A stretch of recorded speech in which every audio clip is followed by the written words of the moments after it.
So today we're learning about direct variation, which is actually something that you probably know a whole lot about. You just don't think about the fact that you know a lot about it because you don't think of it in terms of direct variation. So what it is, because that's important, is direct variation is something that begins at zero. It begins at zero and has a constant increase, and it has a constant increase or decrease. Has a constant increase or decrease. That is what direct variation is. So just to give you an idea of what it is, a couple examples of direct variation would be buying, like anything you buy. When you buy something, like buying gasoline, for example. This is an example of direct variation because the cost starts at zero and then it increases by whatever the cost per gallon is. This is just, I mean, you don't necessarily have to write this down, but this is an example of direct variation. So you're buying gasoline because the cost starts at zero, you haven't spent any money, and then you increase for every gallon you buy. Or if you're buying, let's see, if you're buying shirts, that'd be another example because it's going to start at zero. So the cost starts at zero and you haven't bought anything, the cost is zero. And then the price increases, or the cost increases at a rate that's the cost per the shirt. So these are just examples of what direct variation is. So our equation for direct variation is really simple. It's y equals kx. It's just y equals kx, where k verbally, like if we were to describe it, represents the constant of variation. It represents our constant of variation, which is also known as our per amount, what the rate is of increase or decrease. And we can find this by actually dividing our y value by our k value. We can find it by dividing our y value by our k value.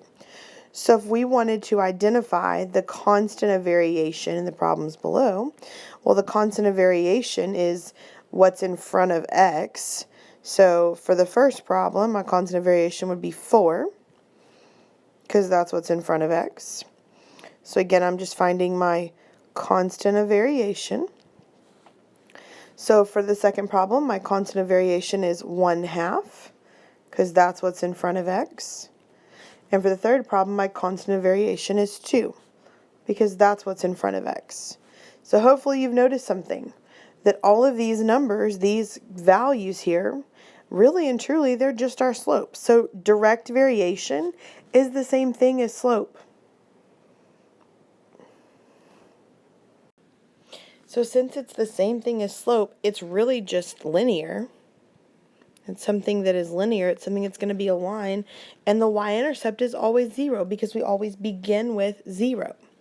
Now the really cool thing is that solving direct variation problems is really easy because anytime you see the phrase direct variation or the phrase varies directly with, we're always going to replace it with the phrase divided by. We will always replace it with the phrase divided by every single time. Because what that's going to give us is when we do that, when it does that, it's actually going to give us the constant of variation.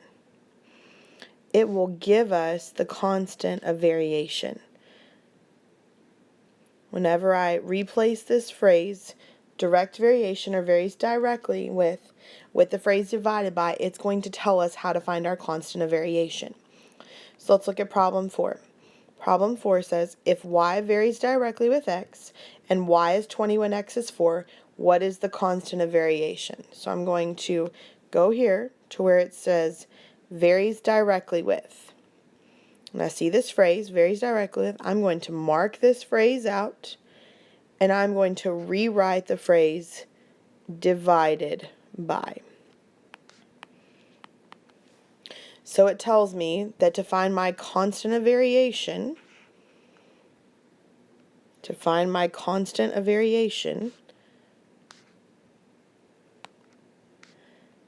I'm going to do y divided by x.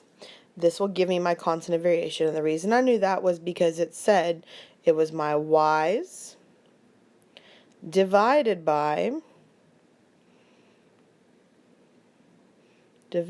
which is this line, my x's. So that's what I'm going to do to work this problem out. So I'm going to go over here and I'm going to look and see what my y's are. So my y is 20. So it tells me my y is 20 and my x is 4. So then to solve this problem, I'm going to do 20 divided by 4. Because again, that's my y divided by my x value. Well, 20 divided by 4, if I actually do the math there, 20 divided by 4 is 5, so my answer to this problem is 5. That is my constant of variation. So 5 here is my constant of variation. So I'm going to look at problem 5. It says, again, if y varies directly with x and y is 7 when x is 35, write a function that represents this relationship. So if I'm supposed to write a function, which is what it tells me to do here, I need it to look like this. Y equals kx. So I need to find my constant of variation. So to find the constant of variation, I'm going to go down here to where it says varies directly with. I'm going to replace this with divided by. So to find my constant of variation, I'm going to do my y's divided by my x's. So I'm going to do my y's divided by my x's. So I've just got to figure out now what are my y's and my x's. So I keep reading. It tells me that y is 7 when x is 35. So that means I'm going to do 7 divided by 35. I'm going to do 7 divided by 35. Well, when I actually do the math there, 7 divided by 35 is going to give me 1 over 5. So this is my constant of variation. This is my constant of variation. But remember, the problem asked me to write a function. So if I need to write a function, then that's going to be y equals kx, and k in this case was 1/5. So this would be my final answer. Y equals 1/5 x. Okay, looking at number 6, says if y varies directly with x and y is 25 when x is 15, what is x when y is 30?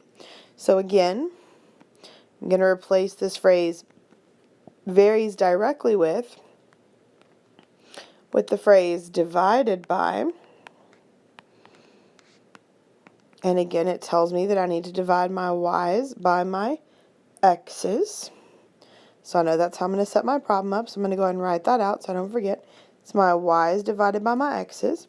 So if I keep reading, it tells me that y is 25 when x is 15. So there's my first problem. 25 divided by 15. That's because y was 25, which is what was on top, and x was 15, so that was what was on bottom. So, but then it gives me more information because it says, what is x when y is 30? So it gives me another y value. Well, that means I'm going to have another fraction, and since y is what's going on top here, my y is 30. So in my denominator, because the question asked me, what is x? So it doesn't know what x is. That's what we've got to figure out. So we're going to put x in our denominator. And hopefully you see that this problem now is a proportion. So to solve this, I'm going to cross multiply and divide. So I'm going to multiply my 15 times 30, which is going to be 450. And I'm going to multiply x times 25, which is 25x. So I end up with 25x equals 450. So now to solve this, I'm going to divide both sides by 25. And I end up with x equals 450 divided by 25 is going to give me 18. So that would be my answer to this problem. X was going to be 18.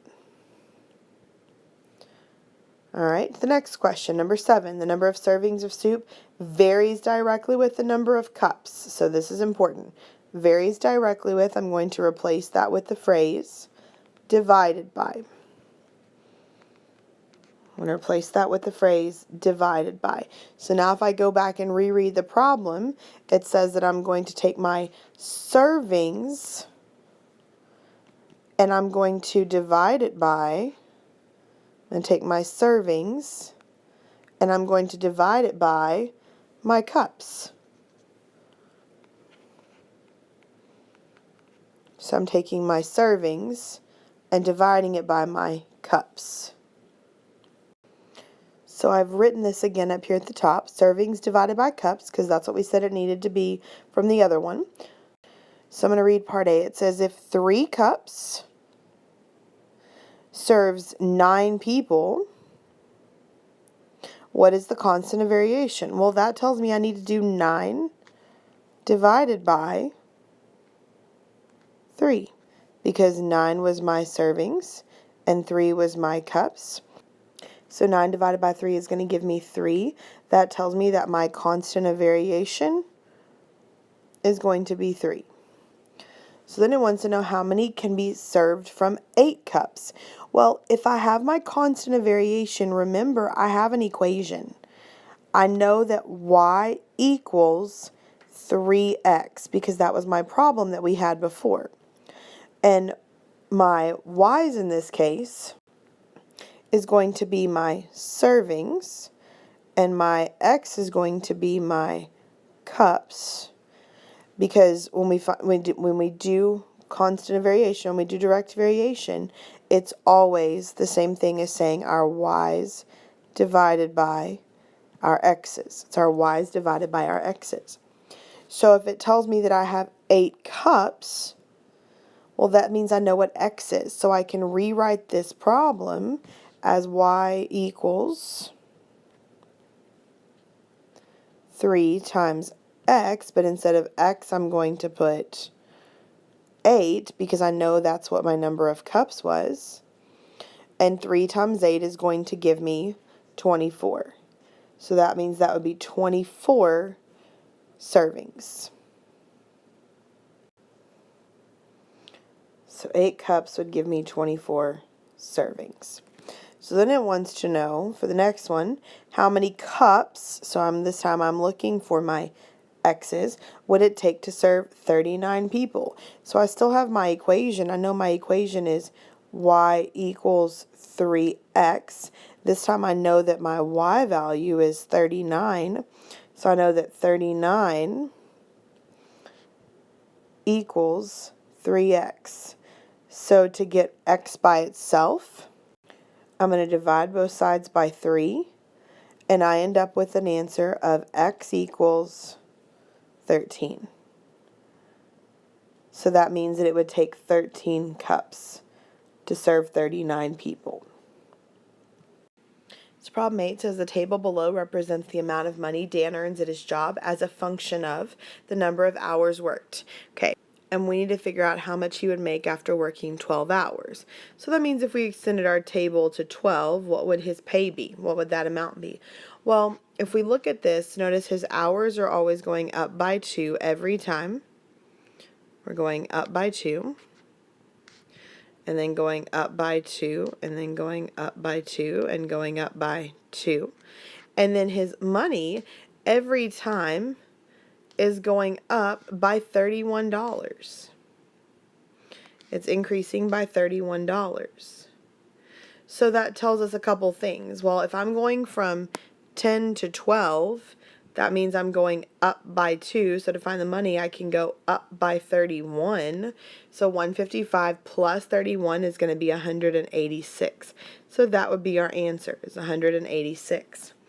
But what we could also figure out is that if you think about this, because the amount that it's increasing every time is the same as the starting, that 2 hours is $31, that means that at 0 hours, he's made 0 money. So this is a direct variation problem. So to find the constant of variation, to find how much he works, all I have to do is divide my y's, which is 31, by my x's, which is 2. So if I were to divide 31 by 2, I'm going to get 15.5. So that tells me he makes 15.5. That is his earnings per hour. That is his earnings per hour. And that is my constant of variation. That would be my slope. So notice I put it in red because that would be my slope. So number 9, the graph below represents the distance of a delivery truck travels as a function of the time it is spent on the road. How far will it travel after 7 hours? And how far is it traveling per hour? So in order to figure out how much it's going to travel after 7 hours, I would need to continue this pattern. But it's kind of a difficult pattern to continue because it goes off my graph up here, and I can't do that. So I can look at this and kind of figure some stuff out. So we're going to list out the points that are here. So we're going to start with this first point. Well, this would be the point 1:15. This would be the point 2:30. This would be the point 3:45. So notice if you look at your y values, they're going from 15 to 30 to 45. Every single time we are adding 15. Every time we are adding 15. And on the x side, every time we are adding 1. So we're going up by 1 here.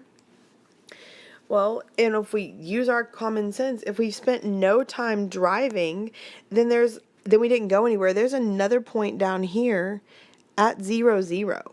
So since it starts at 0 and it's going up by 15 every time, this is a direct variation problem. So my constant of variation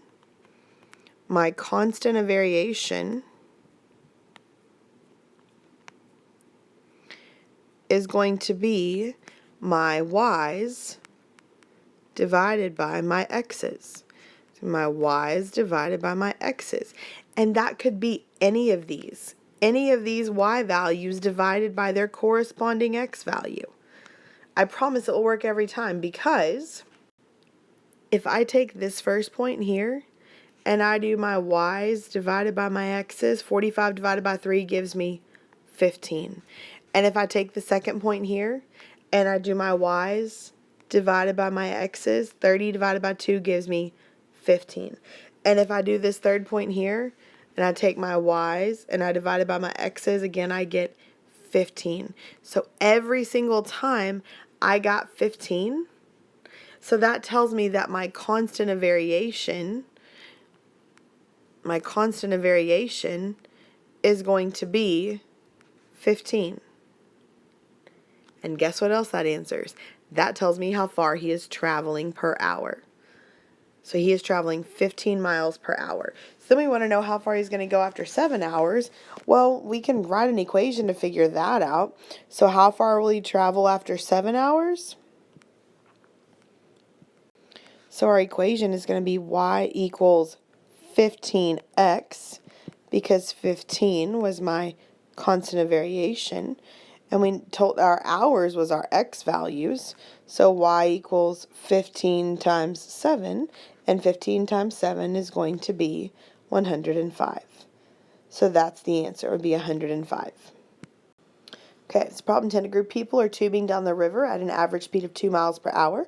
Write a direct variation equation that gives the number of miles y the people will float in x hours. Complete the table, graph the equation, and determine the distance traveled in 2.5 hours. So let's start with our table, because that's going to be the easiest thing to figure out.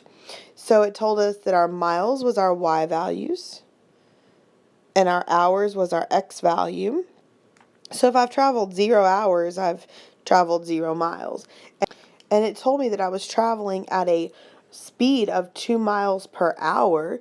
So that means that after 1 hour, I've now traveled 2 miles. And after 2 hours, I've traveled 4 miles. And after 3 hours, I've traveled 6 miles. And after 4 hours, I've traveled 8 miles.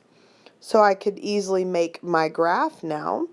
And I would just label these as 1, 2, 3, 4, 5, 6, and label these as 1, 2, 3, 4, 5, 6, 7, 8, 9, and 10. So after 0 hours, I had traveled 0 miles, so I'm going to start here at 0, 0. After 1 hour, I had traveled 2 miles. After 2 hours, it'd be 4. After 3 hours, it'd be 6. After 4 hours, it'd be 8. After 5 hours, it'd be 10. So I've now got my graph done. Now I need to figure out my equation. Or remember, my equation is a direct variation equation, so it needs to be in the form y equals kx. And remember, k is our slope. It is our per amount. And it told us that we were traveling 2 miles per hour. Remember, MPH stands for miles per hour. So we know our equation already. We know it is y equals 2x. Our equation is y equals 2x. And the last thing once we know is to figure out how far we traveled in 2.5 hours. So we can plug in 2.5 here for x because it's an hour, so it's a time. So then my equation would be y equals 2 times 2.5, which is going to be y equals 5. So after 2.5 hours, we would have traveled 5 miles.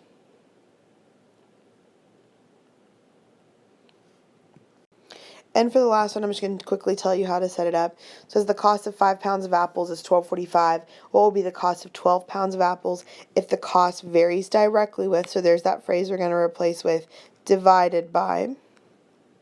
So it tells us we need to do our cost divided by the number of pounds purchased. So we're going to do cost divided by our pounds.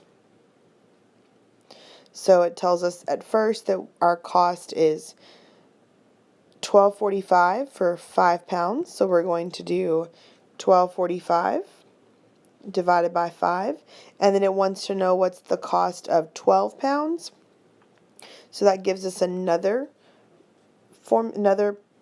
fraction. So we don't know the cost though. So this is a proportion and you'll need to cross multiply and divide.